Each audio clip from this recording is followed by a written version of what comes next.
ସରକାର ପରେ ସରକାର ବଦଳୁଛନ୍ତି, ହେଲେ ବଦଳୁ ନାହିଁ ଦାଦନକୁ ଖଟିବାକୁ ଯାଉଥିବା ଶ୍ରମିକଙ୍କ ଭାଗ୍ୟ। ଦାଦନ ରୋକିବା ପାଇଁ ସରକାର ଓ ଯୋଜନା କମି ନାହିଁ, କିନ୍ତୁ ଦାଦନ ସମସ୍ୟାର ହେଉନାହିଁ ସମାଧାନ। ଏହିଭଳି ଘଟଣାକ୍ରମରେ ପଦମପୁର ଉପଖଣ୍ଡ ପାଇକମାଲ ପୋଲିସ ଜାମସେଟ ଓ ଛିଣ୍ଡେଇକିଲା ଅଞ୍ଚଳରେ ପେଟ୍ରୋଲିଂ କରିଥିବା ବେଳେ ବେଆଇନ ଭାବରେ ଦାଦନ ଶ୍ରମିକମାନଙ୍କୁ ଚାଲାଣ କରିଯାଉଥିବା ଖବର ପାଇ ସେହି ଅଞ୍ଚଳରେ ଛାନଭିନ କରି 4 ଜଣ ଦାଦନ ଶ୍ରମିକଙ୍କୁ ଉଦ୍ଧାର କରିବା ସହ ଜଣେ ଦାଦନ ସର୍ଦ୍ଦାରଙ୍କୁ ପୋଲିସ ଗିରଫ କରିଛି।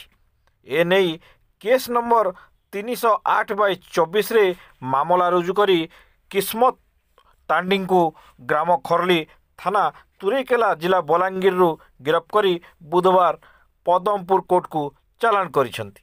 ଯାଞ୍ଚ ସମୟରେ 3 ଜଣ ପୁରୁଷ ଓ ଜଣେ ମହିଳାଙ୍କୁ ପଚରାଉଚରା କରିବା ପରେ ତାଙ୍କୁ ଛାଡ଼ି ଦିଆଯାଇଛି ବୋଲି ପାଇକମାଲ ଥାନା ଅଧିକାରୀ ସୁଶାନ୍ତ ପ୍ରଧାନ ସୂଚନା ଦେଇଛନ୍ତି। ପଦମପୁରରୁ ନିରୋଜ କୁମାର ପାଣିଙ୍କ ରିପୋର୍ଟ।